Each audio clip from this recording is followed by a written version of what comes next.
welcome back to your favorite radio program that's not on the radio, the Haunted Heart Podcast. Wow, Katie, you actually sounded like you could be on the radio. Yeah, man, I could be a shock jockey. Are you sure? I always wanted to be a DJ. This is news to me. An old school disc jockey on the radio. Yeah, I always wanted to be a radio Seriously? host. Yeah, man, downtown Judy Brown, I'm jealous as shit of that bitch. Like, she has my dream job. I would love to do that. Listen, I feel like we kind of do the same thing. We records. sit and we just talk into the void, right? It's true. It's true. Parallels, right? Yeah. So the only thing is that we just don't get paid for it. Somehow we seem to kind of like capture that like midnight desperation when you are spinning like songs that nobody is up listening to. You know that they are doing other things with their time in their lives, but you have to make it funny. You know what I mean? And I think that desperation is something that we capture quite well here at the Haunted Heart. I feel like so. A lonely disc jockey alone in their recording space, just trying to fucking make themselves smile, man. Yeah. Who's that other? Oh, Delilah. Have we talked about her on the show? Delilah. Don't sue us. Her voice is so soothing. It is. That's my childhood, actually. Really? Mm-hmm. My mom used to listen to Delilah every night. She's still going strong, isn't she? I think she is, yeah. She's a recovering drug addict. Oh, wow. She used to do fucking the sauce. Like, she used to be in the shit. I don't know what she was on, but it was fucked. Like, Delilah was fucked up. I really hope she changed that's her true. Life. No, it is. No, it totally Okay. is. Like, she talked about it. It's a whole thing, and it's really kind of beautiful. Like, she found her way and, overcame her addiction, and now she talks to other people about addiction and about their love lives, and is kind of sort of a therapist, but not a therapist on a radio program. I bet she does mad coke behind the No, the leave scenes. Delilah alone. She's a success story. Let her be. We're proud of her. I'm proud of you, Delilah. Love somebody tonight. Yes. But hello, yes, and of course, welcome back to our show, not Delilah's show. Not Delilah's show. No. Although, Delilah, if you're interested in a Patreon exclusive, She's not. call us. Not at all. Call me. By no means. You can email us We don't offer that type of support. at thehauntedheartpodcast@gmail.com. Okay, and you just continue. So how are you guys? How are you doing? How How your am I fucking doing? week? You worked all week. I long. am in your amazing, life. actually. Listen, I'm in a good place right now, professionally. Right now, hope it stays that way. I'm just looking at the world. I'm like, what the fuck you doing, world? Life, karma. I really hope nothing's coming back around. I'm in a pretty good place right now. Good. I'm really excited. We've got some cool things on the horizon. We'll be in Chicago next week, so we're excited about that. Yes, we're super excited. Everybody in Chicago, come on out to the True Crime Podcast Festival 2019. Yes. At the Marriott. Stranger Things 3 is premiering When's that coming out? on July 4th. Oh, okay. All Yeah. right. Got it. So I'm not a huge Stranger Things person. I know. You watched the first season, but I still say the second season was better than the first season. Okay. Second season kicked Maybe ass. I need to keep trying then. First season just felt like we kept trying to start the car, but the car wouldn't quite turn over for me. I mean, I love the aesthetic. I love the look of the show. I love Winona Ryder. I always have. But it just, I don't know, something about it just didn't hook me. Yeah, the second season was much better, in my personal opinion. So yeah, I mean, I'm in a pretty good place. Dare I ask, what about you? I'm not, it's not important. No. All right, and we're just going to skip over that question, ladies I'm working and with my gentlemen. therapist. I'm actually fine. It's just hot as a fucking You like, wanted this. This under is your titty time. outside. The summertime, this is your time. This It is what is, you but wanted. it is just like this today is just hot as shit. Like, I'm dying. It's not so much to be that typical white person. It's not the heat, it's the humidity that gets you. But it really is. It's humid as hell here in DC, y'all. We dying. Check on you, DC friends, because we ain't doing well. I mean, if you just stay inside, like... I'm having to individually lift my titties. to just kind of let the sweat underneath them dry. You know, I was talking to your mother one day, and she had her shirt tucked up underneath her tits. It's a thing. I was personality like, quirk. I said, what are you doing? Yeah. And she's like, you have to for the boob sweat. Yeah, she has a shirt tucked underneath her tits. Otherwise, they just stick to you. And I'm like, well, okay. Yeah. I tried doing it, but my boobs aren't big enough. Yeah. Well, maybe they'll come in one day. Hopefully. Still waiting on that training bra. So we got some motherfuckers to welcome to the family today. Yes, we do. Y'all keep on just making us do shit. Y'all just keep on. You keep on keeping on. We love it, but damn. For some lazy motherfuckers. Like, y'all hard on us. I know. But it's totally okay because we love you. And we welcome you to our family. We do. And our family is just growing. So we have 2 invocations for today. And I have the honor, nay, the pleasure of welcoming Bailey P., who is our new trash talent aficionado. Ooh. Mm.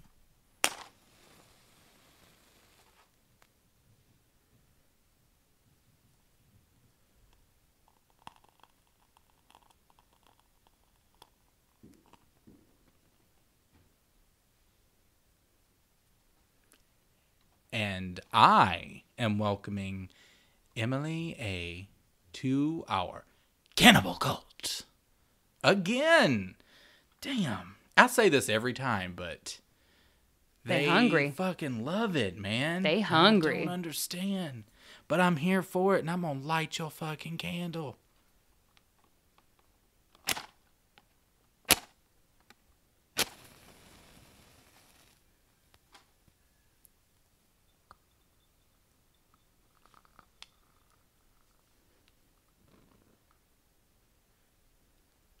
And that's it.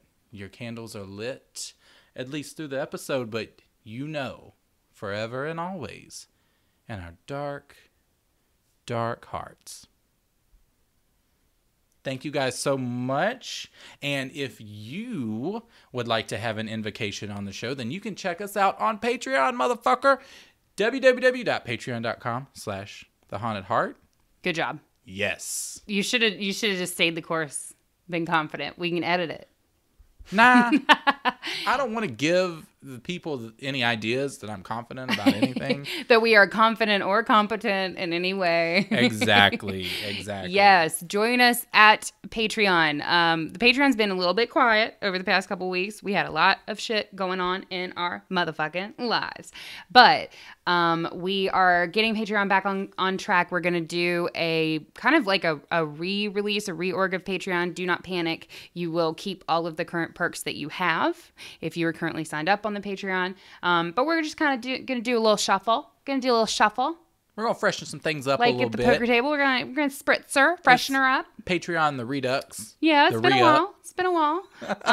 But we're going to have all kinds of awesome content on there for you guys. Scary story readings with both me and Kenny. We have Patreon exclusive episodes that we do, which are super cool. This month, we're actually doing a Patreon exclusive episode on folk horror and the movie Midsummer, which is directed by the guy who directed Hereditary. Whose Ari name I don't Aster. remember. Thank you. Yay. Yes. Yeah, so that is going to be available. Patreon exclusive episodes are just what they sound like. They're available only on the Patreon. So definitely get over there and join if you would like to check that out. Also, we have a horror smut series coming up. Ooh, I will not be reading that. Yes, that's my little red wagon. I will read you guys all kinds of nasty shit on there. So they're really great. They're really horrible. So if you like the bad creepypastas that we read and you were like, this, but with sex, get on the Patreon. They're like, no, we don't like that, actually. It's really good. It's funny. It's funny. It's meant to be a funny thing. Keep telling yourself that. If you repeat it, then it's true. So, yes. But I think with that, I think it's time to get into our topic. They're probably sitting here wondering, I've spent the last 10 minutes listening to these motherfuckers talk about bullshit. That's what they came here for. are bullshit? Yeah. That's kind of how we market the show. So. Possibly. We'll see. Mm-hmm. They'll let us know. At least Twitter will. They'll let us know. Yes. So, we are going to be discussing... I'm sure some of you probably watch the ID channel. Fuck Do yeah. you watch? Yeah. You watch the ID channel. Oh, me and ID channel, we've been in it. We've been in it for way back. What's that? It's investigative discovery. Investigation correct? Discovery, my friend. Oh.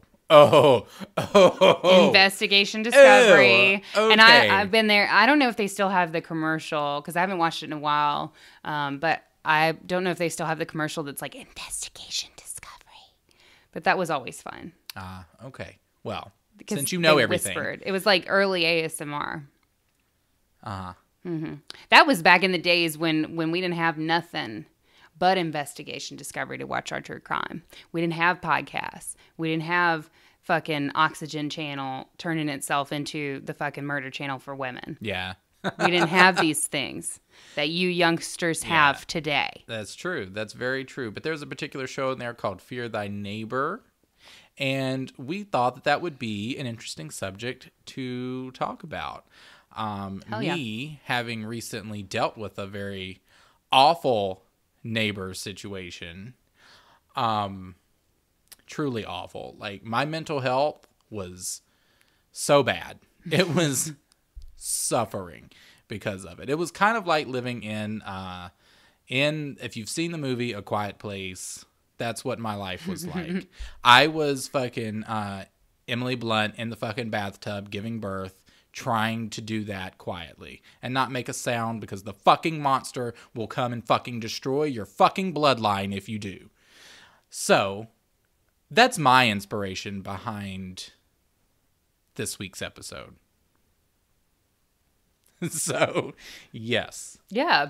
I remember Fear Thy Neighbor. It was really cool. It was, I always liked that show, but it freaked me out because I was like, Yeah, yeah, you gotta watch it. People around you be scared. You gotta watch it. Now, we all know that you're supposed to love your neighbor. That's one of the commandments, right?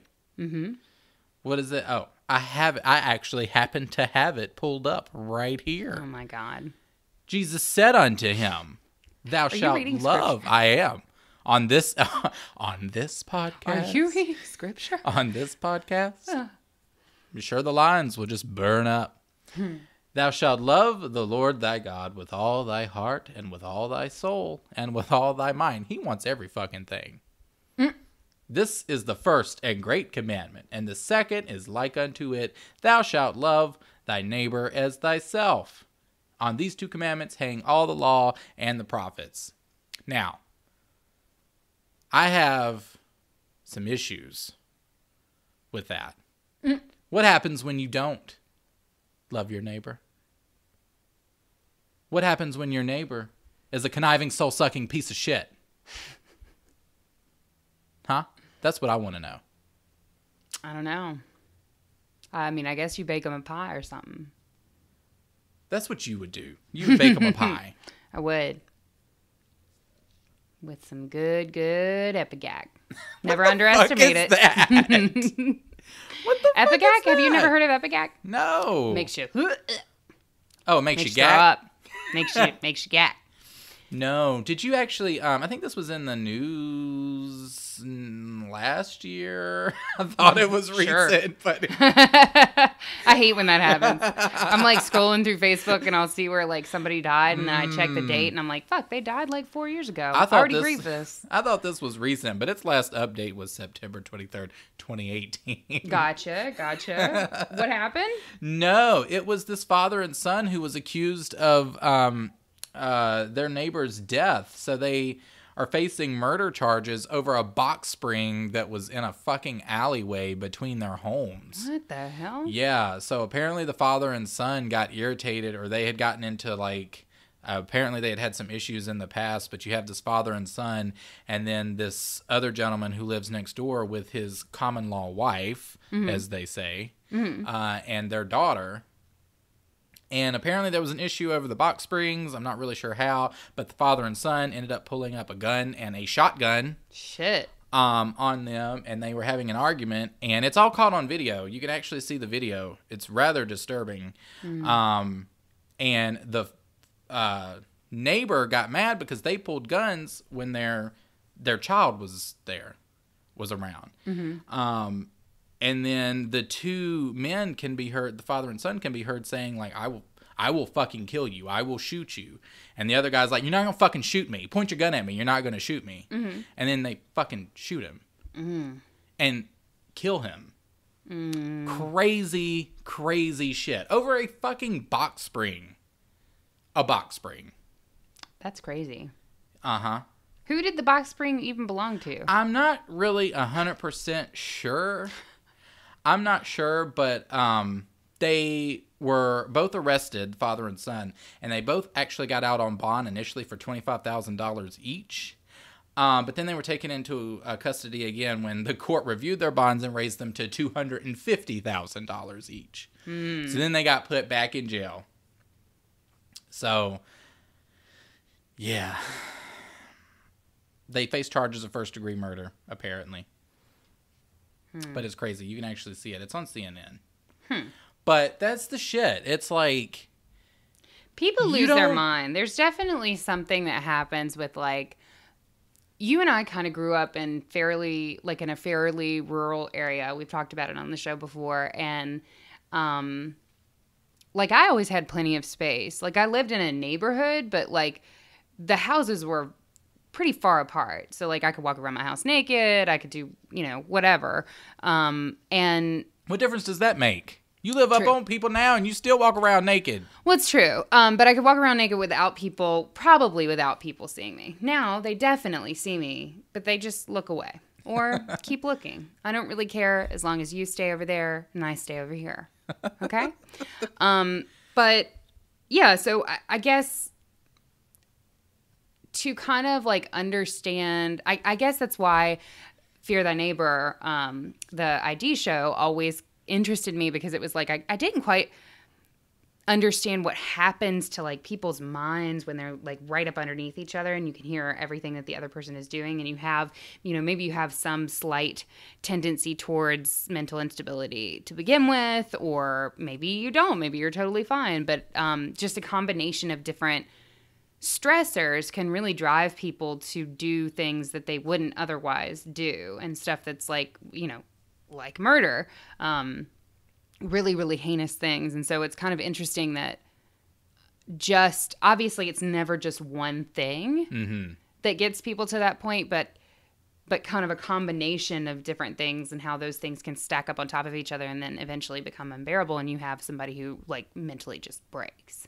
Yeah. And unfortunately, a lot of times the victims in situations like that have nothing to do with anything that's going on with that other person. Right. They're totally oblivious, totally innocent, totally just doing their own thing, and they're being victimized by someone.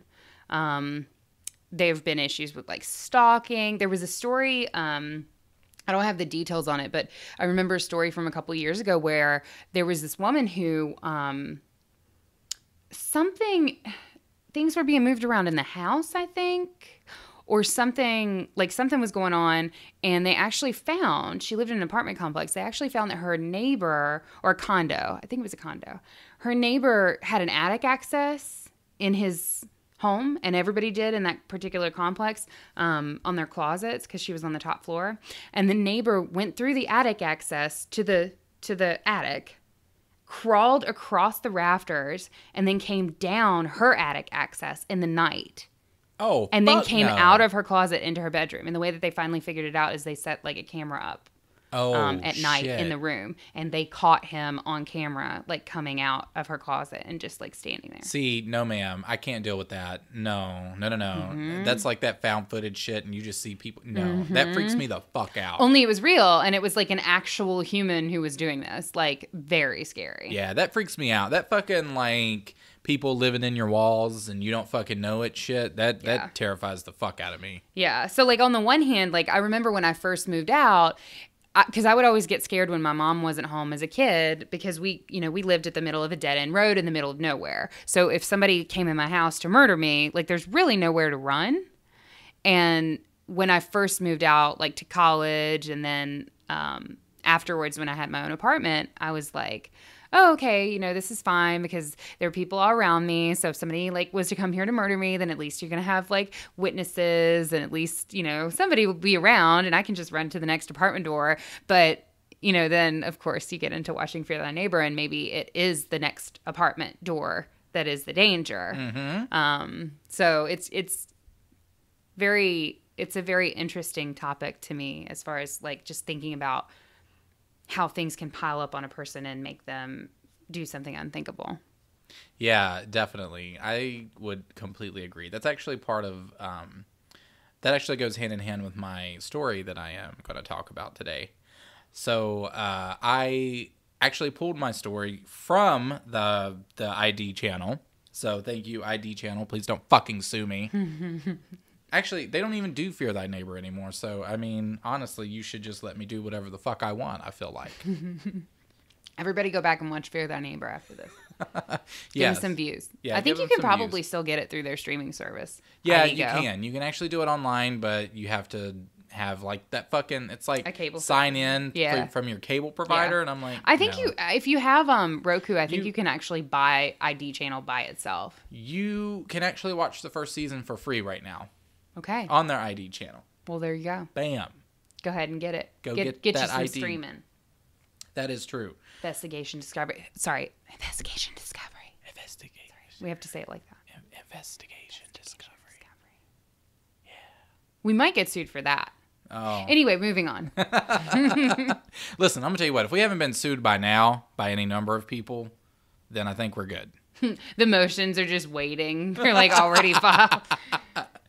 Yes. So my story is about Catherine and Jason James. So Catherine and Jason James were newlyweds at this time. I believe it was like in the 90s when this whole thing happened.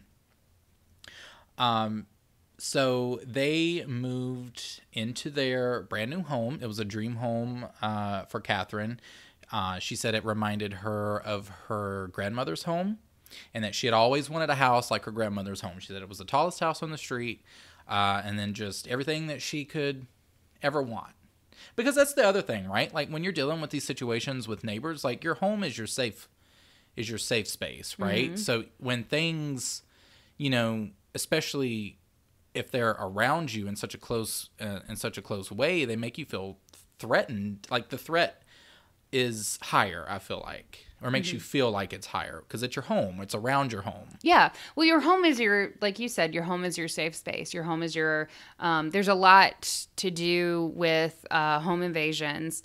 As far as therapy goes, it's a lot harder to work with somebody who has experienced a trauma inside their home, meaning somebody broke into their home or forced entry to their home, and then the trauma happened inside their home rather than out, you know, at a shopping mall or, you know, in a restaurant. Or trauma that happens outside the home is a lot easier to heal than trauma that happens inside the home, normally, making a general statement. Obviously, right. It's different depending on the individual.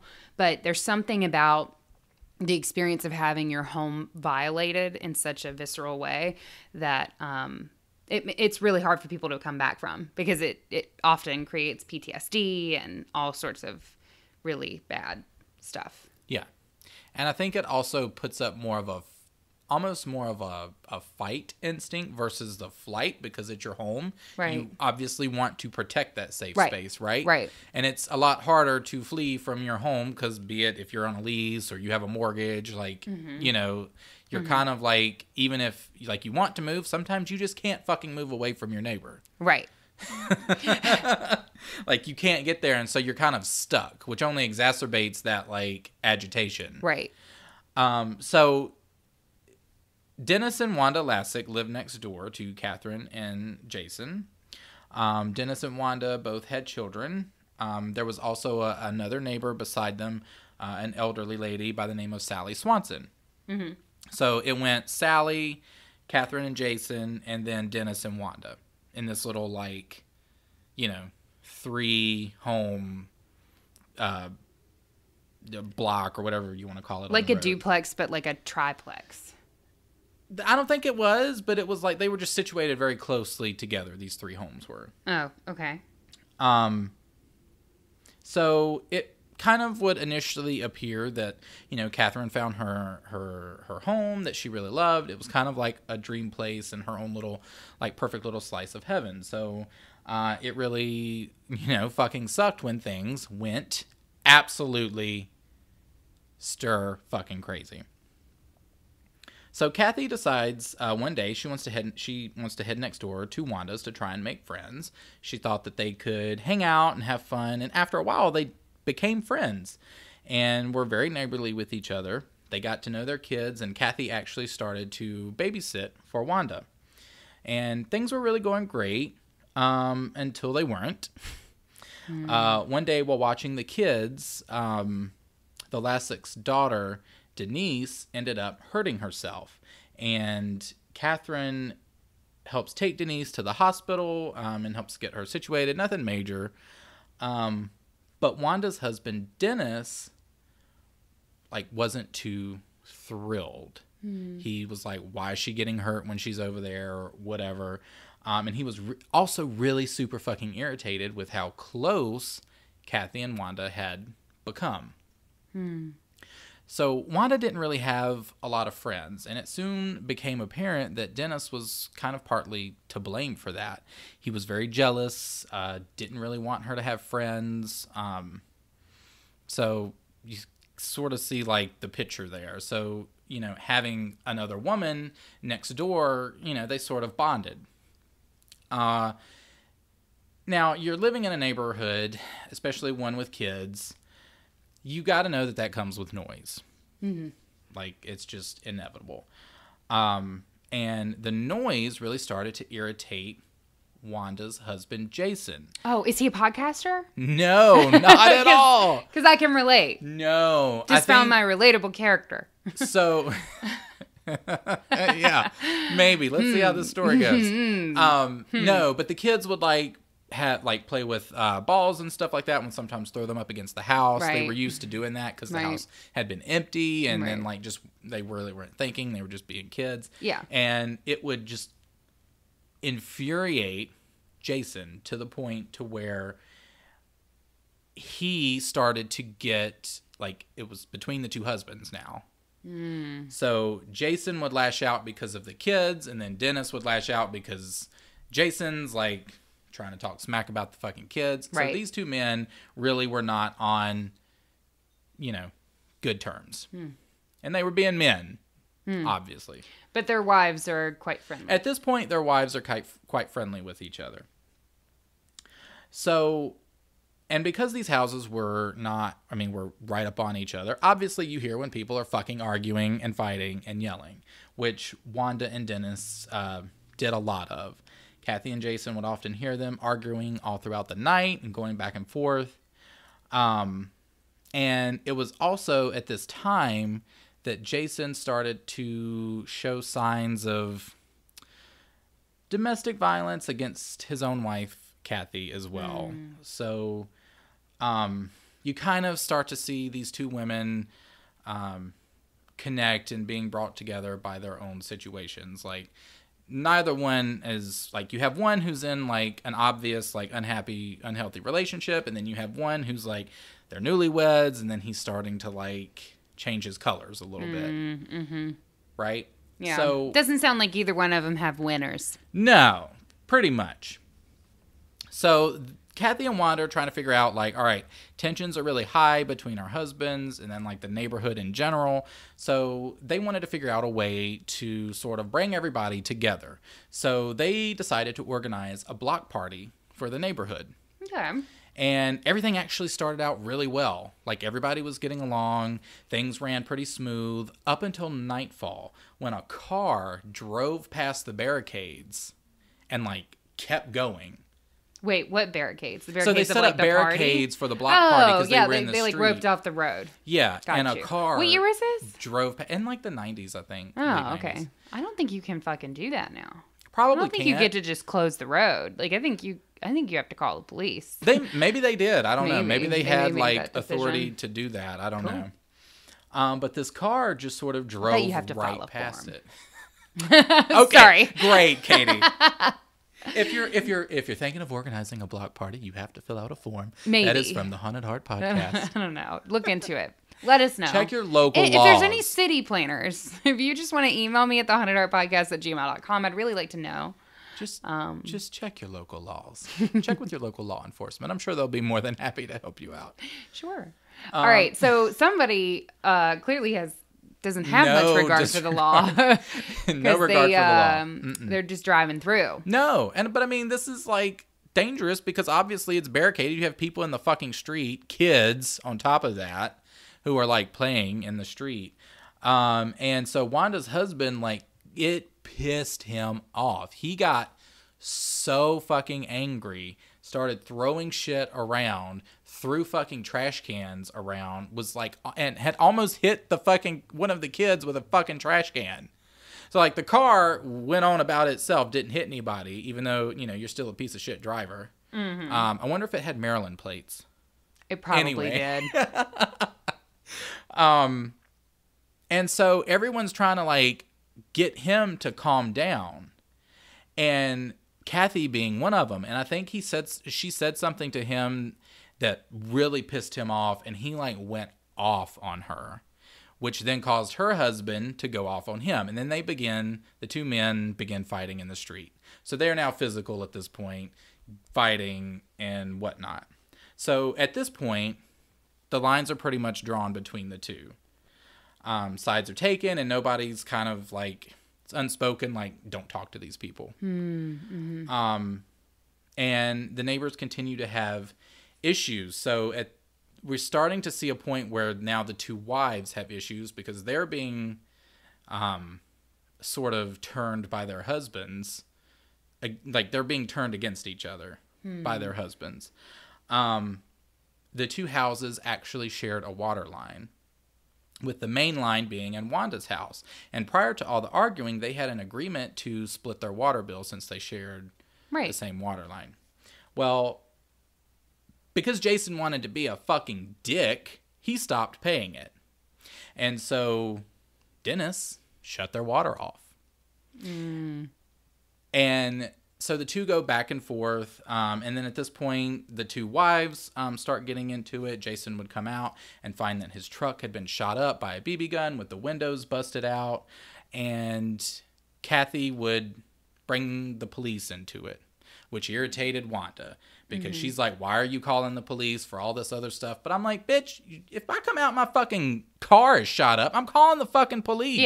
Yeah. I mean, obviously. Right.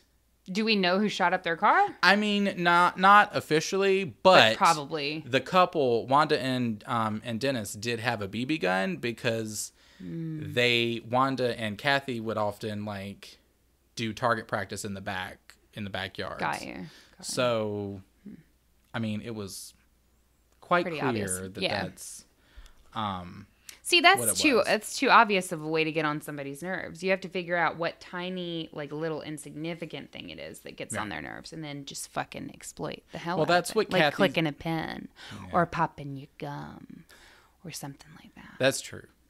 Kathy started doing anything she could to actually get the police involved. So, like, anything that she could do, she would call the city on them. She was kind of being one of those, like, people. She's like, oh, your grass is too high, I'm going to call the city. Like, that's kind of where this was going. Oh, you bought beige rocks for your mailbox lining instead of gray rocks. Right. We'll have to inform the homeowners association. Exactly. I hate bitches like that. That's kind just of fucking what don't look at my goddamn rocks if you don't like what color they are. Yeah. Just don't look at them. Right. Just don't look over here, hun. Look the other way. So the couple thought that their troubles were over when Wanda and Dennis separated and they saw Dennis moving out. So they thought, okay, Dennis, who was one of the main instigator. I was thinking of a gator for some reason. I don't Gator. know. Go Gators. They thought that everything, like, all right, we might chill out now, right? Like, we could be cool. No, not the case. At one point, Wanda had a friend over, a gentleman who was fixing something in her yard, and when the other couple, the neighbors, were walking by, I think Jason had made a comment of like, oh, it's about time you get that fixed or something like that, which caused their friend, a gentleman, to say, I'll burn your house down. And this is just some random dude? It's Wanda's friend who's helping her Right. fix something, and he But just he's turns just around like a and random says, motherfucker? yeah. Oh my God. He turns around You and don't even says, go here. I'll burn your house down. You don't What? even go here. Get out. What are you doing? And then, a few days later, they discover a Molotov cocktail on their property. Oh, shit. Yes. So this makes the Jameses nervous, and so they start staying at a motel on the weekends. Nervous is a good word for it. Nervous. We're concerned.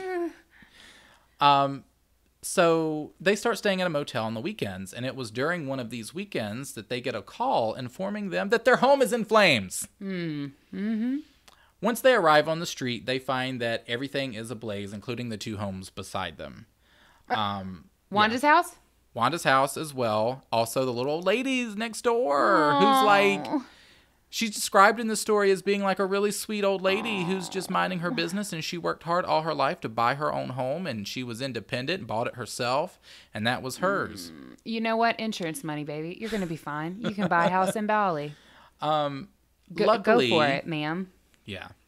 Luckily, the last 6 children and the older lady who was in the other house escaped unharmed. But about 20 minutes into the search of the home after the fire, the firemen knew that this was a case of arson because there was a huge red melted plastic gasoline can in the living room. Right. You know, I'm just going to leave that there. I'm just going to leave this here. It'll be fine. Yeah. They stepped in and they were like, huh. That is the fucking laziest arsonist.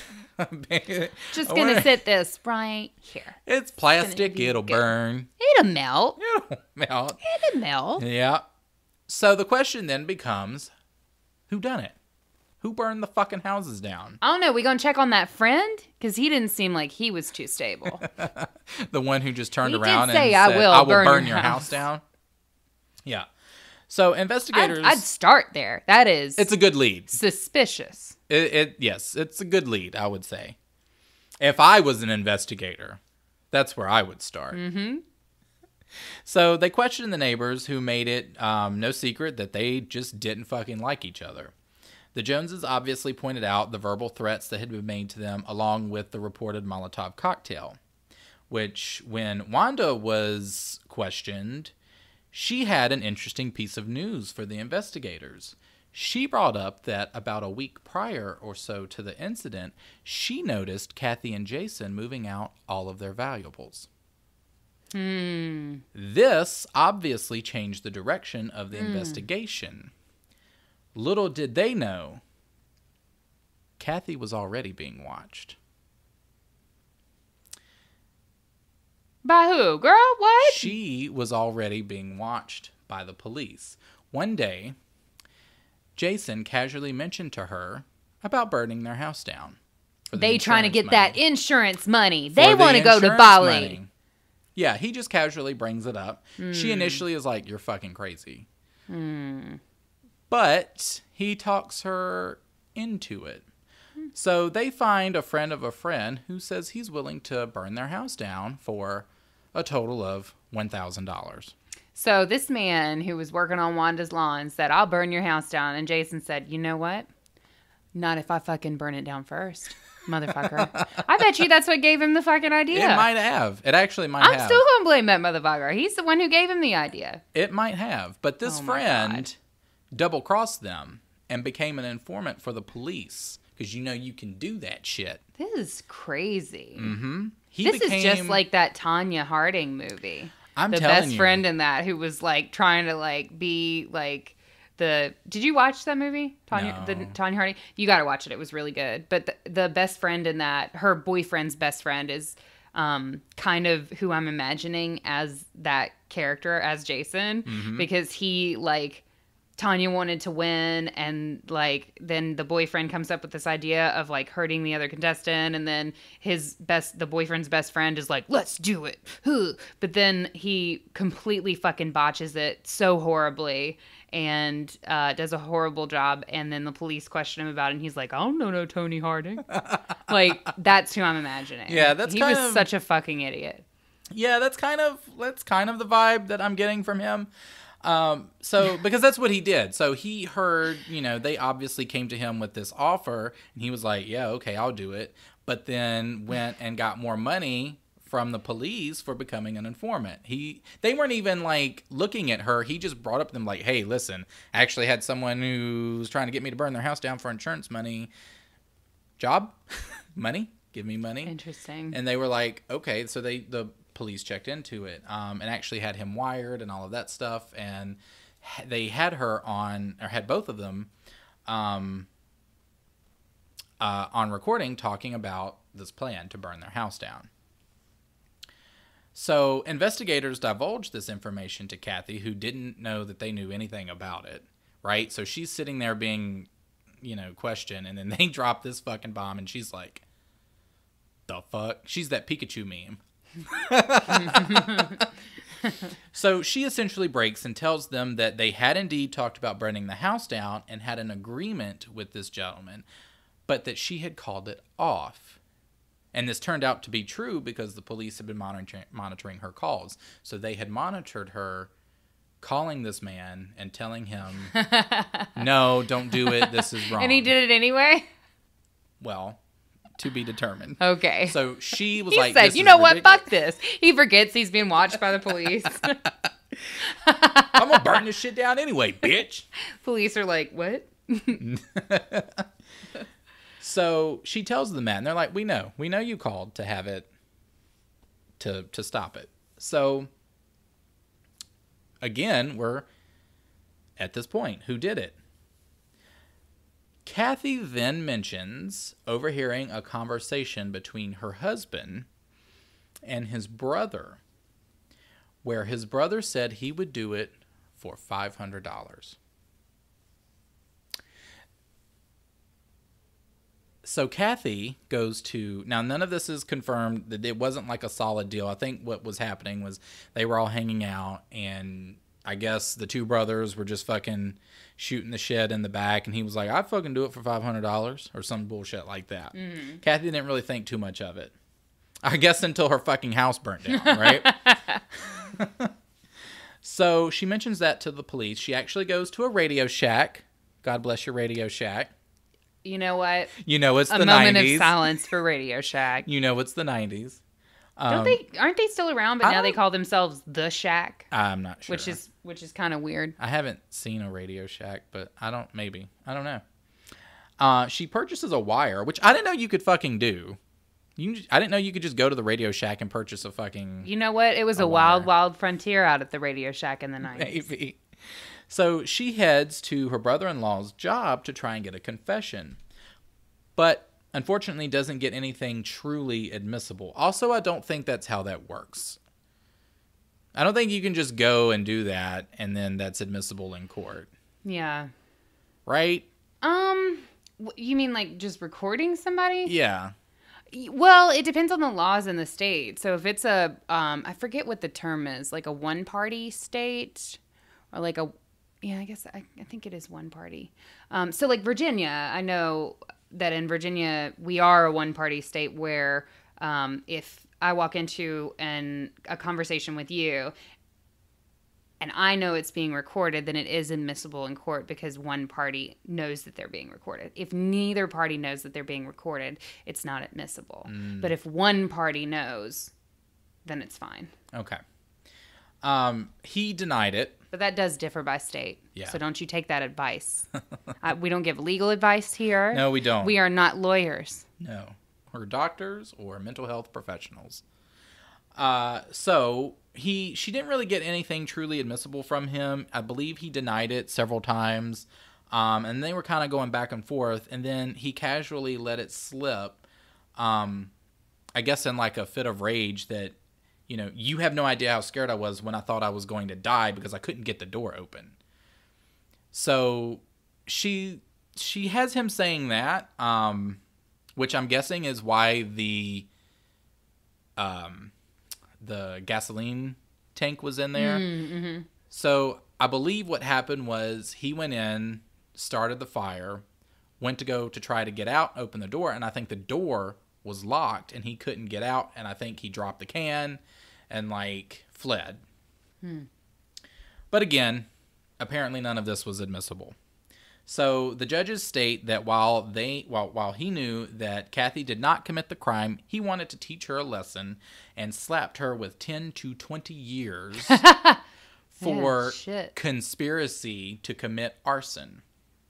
Damn. She served 6.5 years, but both her husband and his brother got away scot-free.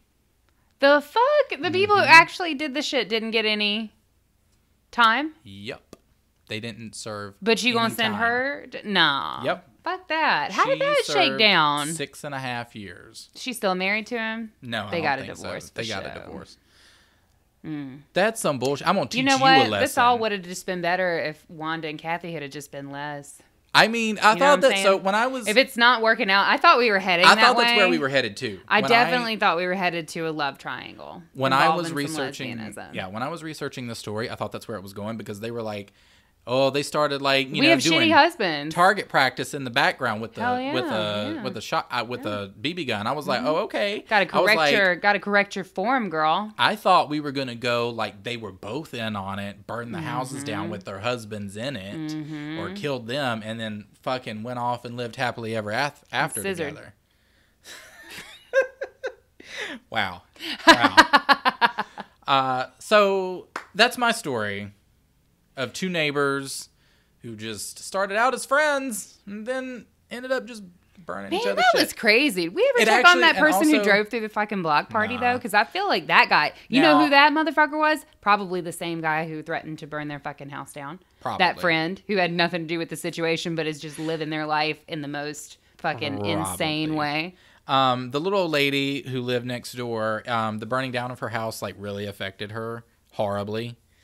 And she never kind of got over losing her home. I didn't need that. No, she went to Bali with that insurance money. I believe she probably did get insurance money, but she was honestly the true victim here between these two. I feel like she lost her home because these two people were fighting. You know what I mean? Yeah, that's when you need to bring back Kanan. You remember Kanan? When you just beat a motherfucker with a cane in the head. Yeah, that used to be a thing. It's around July 4th. We're celebrating America. Kanan used to happen in Congress quite frequently. Now they still engage in caning, but it's behind closed doors, All right. So they pay somebody to cane them now. What you got for us today? Because I'm trying desperately to steer that fucking shit show away from wherever the fuck you were going. All right. So I have a case. It's quite recent. It's quite recent. This happened in Glen Burnie, Maryland. Ah, Maryland. And I drew a lot of my research from an article for the Baltimore Sun that was written by Alex Mann and Tim Prudente. I think it's Prudente. It might be Prudent, but it's got an E on the end of it, so I'm going to pronounce it Prudente. I'm sorry, Tim. I hope Tim I did Prudent. It right. I hope I did good. But yes, so credit to them for this story, but it happened April of this year, April 2019. Shit. Okay. Yes. This is the tragic murder of Tyrique T.J. Hudson. So, Tyrique Hudson lived in Colonial Square Apartments in Glen Burnie, Maryland. He had just moved in. He graduated early from North Carolina A&T University. Hey. Yeah, go Aggies. Hey. He was a year and a half early with his graduation, and he, by all reports, was an incredibly intelligent young man, and did very well for himself. He was recruited by he was kind of headhunted by several different defense contractors, and he eventually ended up signing, I think, with Northrop Grumman. Grumman. Northrop Grumman. I hate the name of that fucking company because it just sounds so terrible in your mouth. Sounds awful. I mean, it just sounds like supplying guns to children in war-torn countries, right? I mean, like just unofficially, the pronunciation. maybe. Just sounds like warmongering. Anyway, so Tyrique Hudson grew up in Wilson, North Carolina. So he was a good old Southern boy. Good. And he never missed school or church. He was soft-spoken. He was very studious. And he apparently really liked superhero movies. And he was a huge fan of LeBron James.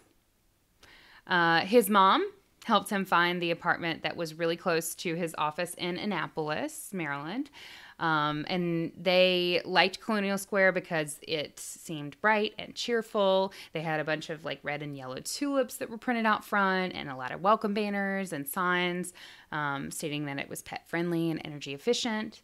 And so in summer of 2018, Tyrique moves in. Soon enough, he really, by everybody's account, sounds like he was an incredibly like pleasant human being and like just a good person. Like he helped his neighbor, Nora Ayali. I think she was like a little like older, but he would help carry her groceries. And he would smile and wave to everybody. And his neighbor, Sherelle Hoonigan, who was downstairs from him, said that he would always smile and wave to her whenever he saw her. He didn't throw parties. There weren't any girls running around. He was really, really polite, and he just seemed like he was a really good guy. Okay.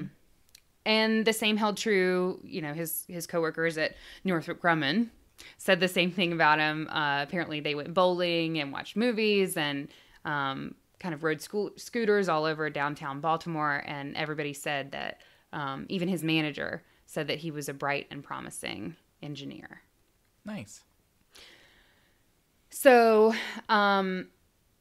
months go by, and he tells his father, clearly he's friendly with people in the neighborhood, but he makes specific mention to his dad that he never really spoke to the guy who lived directly below him.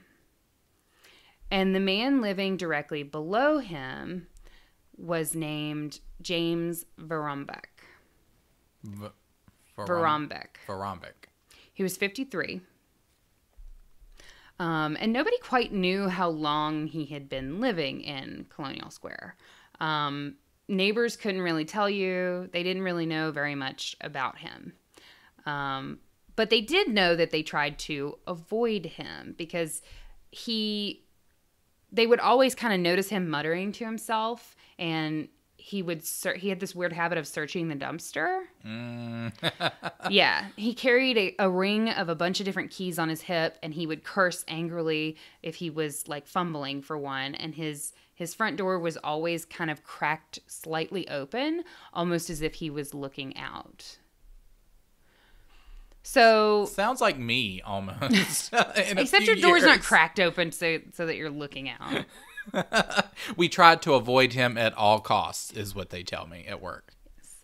But no one really knew how much James Verombeck was apparently struggling and how explosive his issues could be. He had an ex-wife who lived about 30 miles south from Colonial Square, and she says that they had a very brief marriage, but that it was incredibly tumultuous and that it basically left her scarred for life. She met him at a girlfriend's party in 2006, and he asked her out. She said he seemed sweet and that they got married later that year and that everything was going great. And then suddenly everything changed. She said as soon as they got married, it was like night and day. She said, quote, "It was like I was the enemy and he was coming for me," end quote.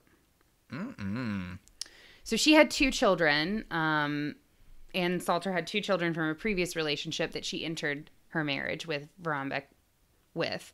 And I mean, you know how kids are. They kind of just like, they're kids. They're fucking learning shit and they don't know how things are supposed to be. And they're not necessarily the most responsible. But her son apparently left a faucet dripping in the bathroom. And she said Voronbek absolutely erupted.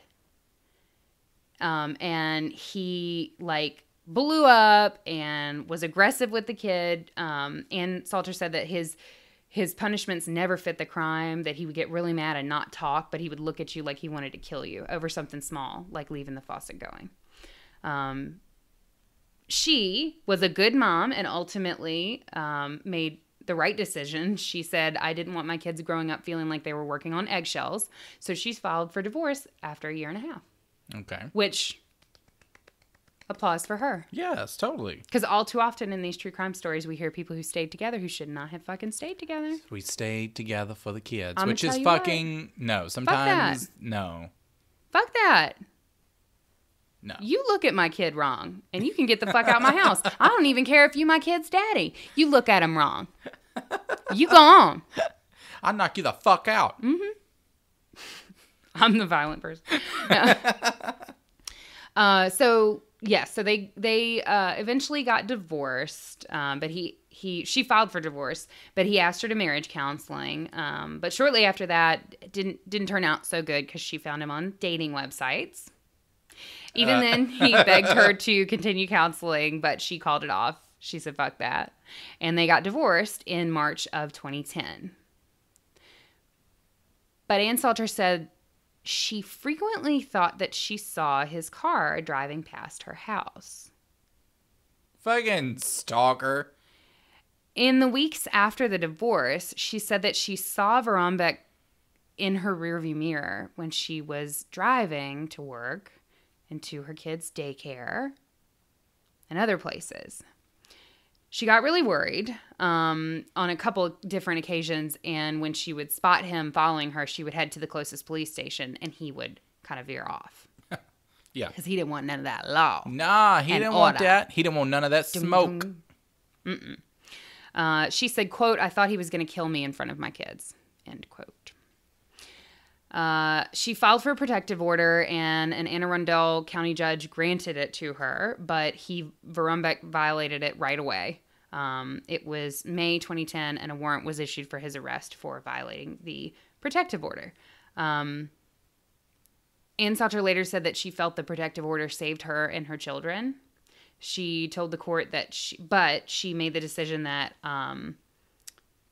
I guess the court asked her in that sort of situation because he violated the protective order against her, and a warrant was issued for his arrest. And I guess when they arrested him, they asked her like if she wanted to press charges and like actually put him in jail, and she said no. No, lock his fucking ass up. So he promised to stay away, and it seems like he did. Weeks went by, then months, then years. And it was all quiet for Ann Salter and her kids. In February, though, so that was years before. That was 2010. Yeah. In February of 2019, Tyrique Hudson was taking out the trash when he noticed someone watching him. It was about 10 a.m. on February 16th. And he saw that the man he noticed the man because he was wearing a bright green shirt. Mm-hmm. Hudson would describe the encounter in his own request for court protection. When Tyrique stepped into the hallway, Voronbek was waiting in the green shirt. He said, quote, "You knew this day was coming. You know what you did." The fuck? And obviously, Tyrique is totally confused. When he wrote to the judge for a protective order, he said, "I didn't know what he was talking about." and he wrote that Vorobyev drew his thumbs across his neck in the death gesture. Are you serious? Which, when you think about it, like, it seems like a fucking crazy person, like, doing this shit to you would be, like, it almost seems like it would be funny until you imagine, like, what it would actually be like if you were taking your fucking trash out. And this motherfucker that you've never really had anything to do with, you may have seen him in passing, but you've never spoken to him. All of a sudden, he just steps the fuck out in front of you, blocks you from going where you're going, and says, you knew this day was coming, you know what you did. And then draws his fucking thumb across his neck. First of all, I don't even think that's the way you do it. I think it's supposed to be your forefinger. So fuck him for that. I don't know. Maybe. I don't know.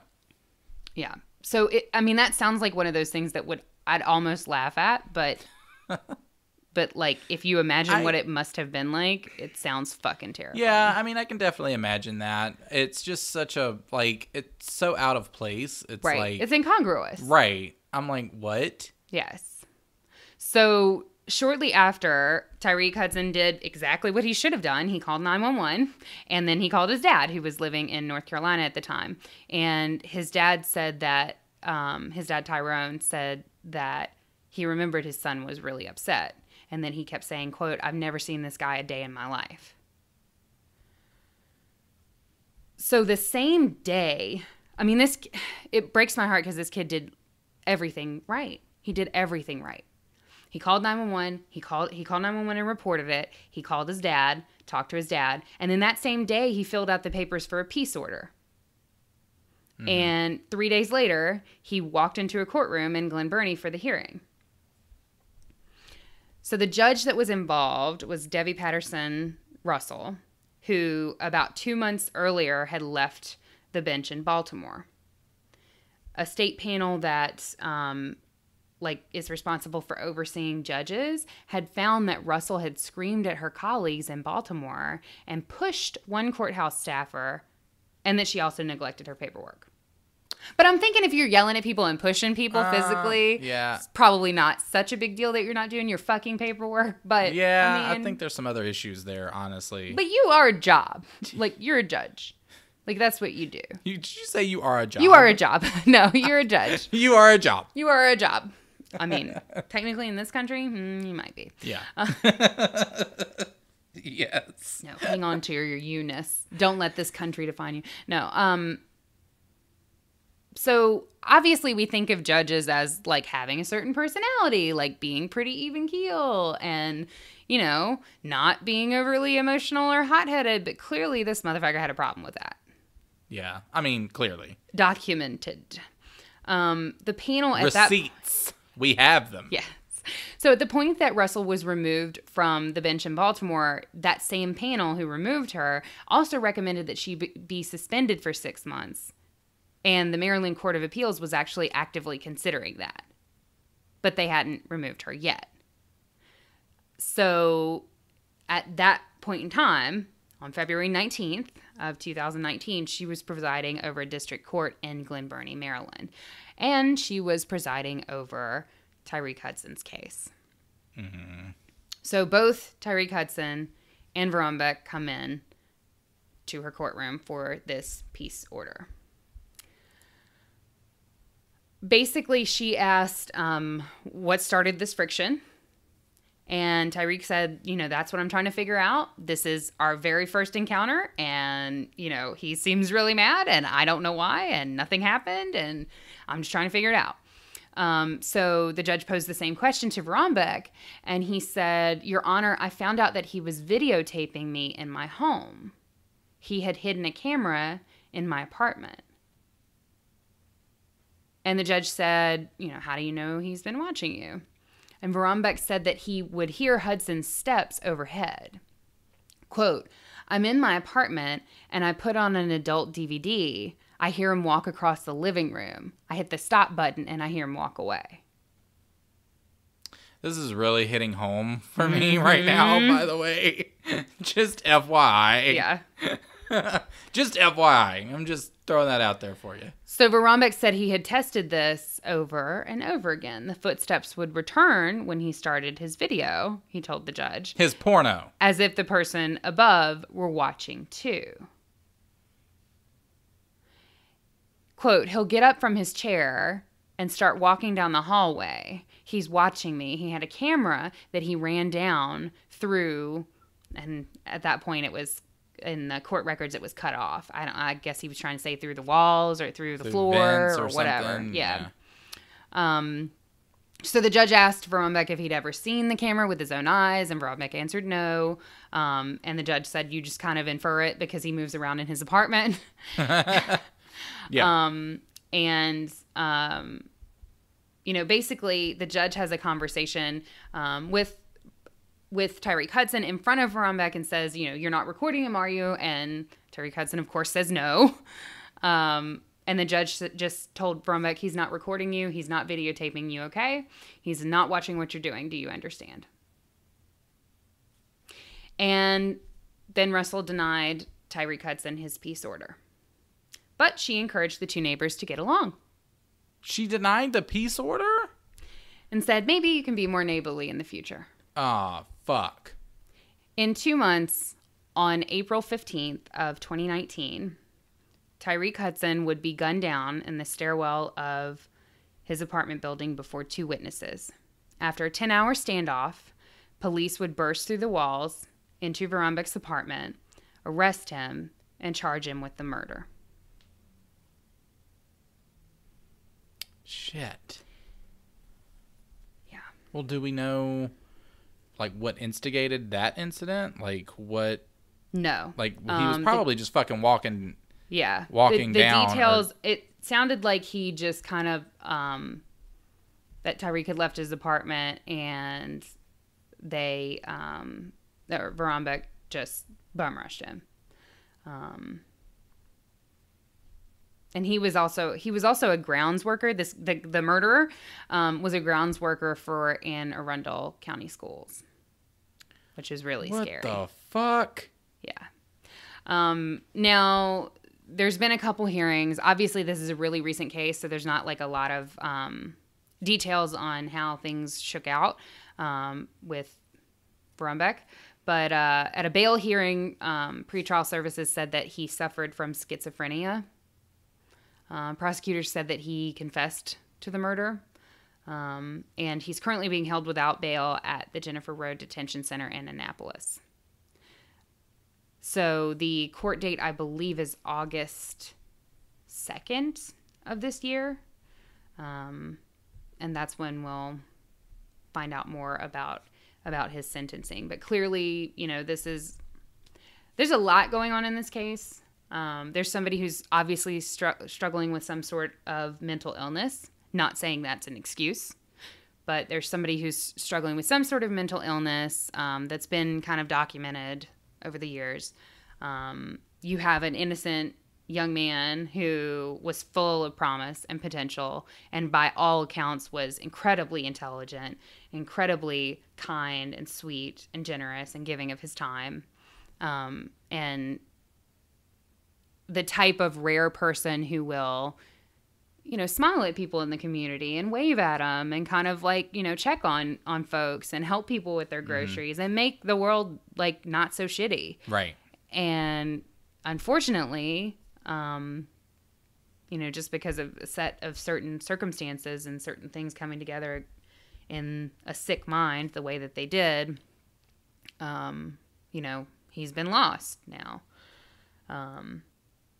But I think the worst thing about this case is the fact that he did everything right. On this show, we talk about different cases and we're like, oh, they should have called the police, or they should have pressed charges, or she should put him in jail, or whatever. He did everything right. He called 911. He reported the instances. He told somebody close to him, his dad. He talked to his dad about it. He filed for a peace order. But unfortunately, the person who was tasked with the responsibility of making that decision, Judge Russell, made a poor choice. and clearly was not competent enough for the office that she held. Is she still... Did they not suspend her ass She's after suspended that? now. Okay, all right. Yep. All right, good. Yep. That's tough to... That's a tough ending to sort of chew on. It's like what you said. I mean, he did everything right. So like what? And it's not like you're in an apartment complex, so it's not like you could just like, you feel for your safety, so you can get up and leave. You know what I mean? Like, I mean, yes, you could technically break your lease, but then you're looking at like fees, and you know, maybe he didn't have the means to like do that or get up and move, or maybe he was just that good of a person that he thought, you know, maybe he just saw what he thought was the best in someone and didn't think anything, and you know, could think that he would be capable of doing anything like that. Yeah. So that's tragic. I'm sorry. No, I'm sorry. She's not suspended. A spokeswoman for the Maryland judiciary said that the Court of Appeals will decide whether they're going to suspend Russell by August 31st. But Russell right now is still serving in her capacity as a judge, but has been temporarily relocated pending a decision by the Court of Appeals. So she's actually in the Anne Arundel Court of Appeals right now. Huh. Okay. Well. Which is Maryland's highest court. Oh. Great. So, wonderful. Yeah. Great. Perfect. So, it's another good one for Maryland there. Yeah. But I knew this one would be a downer, but I wanted to cover that case because it's like, I feel like a lot of times people are really quick, myself included, and you included. You know, we do this all the time. We're quick to kind of criticize victims for what they could have done better in the situation, but sometimes it truly is a situation that you cannot navigate because you don't have you're just not equipped with the knowledge of what's going on in somebody else's apartment underneath you, because you don't know what's going on. Unfortunately, you don't have a hidden fucking camera. And you don't know what's going on with their fucking shit. How would you fucking know? How would I fucking know what you're doing, downstairs neighbor? Mm-hmm. I wouldn't know, would I? Yeah. Oh. Yeah. Well, I don't know what you fucking do is what they tell you. So. Okay. Yeah. But it's always tough to cover cases that are super recent because I just like, my heart just breaks for his family and for everybody who knew him and who was involved with him and worked with him and, you know, we're friends with him, and yeah, he sounded like he was a really cool guy. So, rest in peace, Tyrique Hudson. Okay, so I knew that was going to be a hard case for everybody, and I came prepared with a way to lift our spirits a little Alcohol? bit. Yeah, no, not that. Wow, that was trying to take a break. That was a quick reaction. Yeah, nope. Can't do it. Can't do that. Taking a break from that. With humor. Oh, which is the best way to heal yourself. Yep, it's the best way to mask your depression. You know. So, so we're going to kind of dig into, before we leave you guys, you know, completely devastated, we are going to give you some fun, practical knowledge. This is the practical knowledge section of the podcast,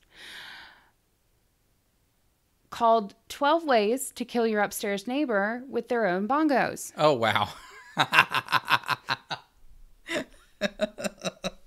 With their own bongos, because every neighbor should have a bongo. Bongos. So for this, we have to thank McSweeney's Internet Tendency, and they actually have their own Patreon that you can check out and support them. They have a bunch of like really funny, interesting things. And this particular article is by Mallory E. Land-Smith.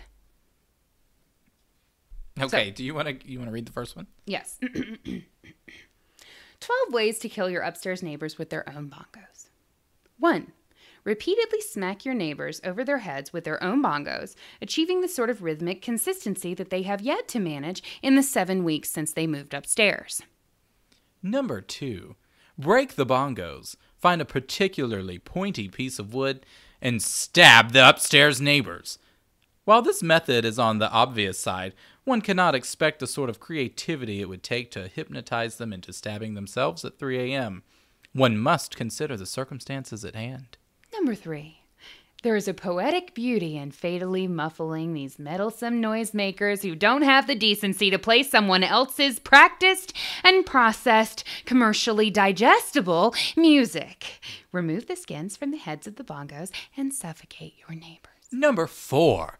For these posturing pseudo-beatniks, a variation on the cement shoe and Chicago overcoat method gives a period-appropriate nod to your pretentious posers. Knock your upstairs neighbors unconscious with the bongos, slouch the limp body in the standard issue residence furniture that seems incredibly suited to short people despite the fact most people have hit their growth spurt by 18.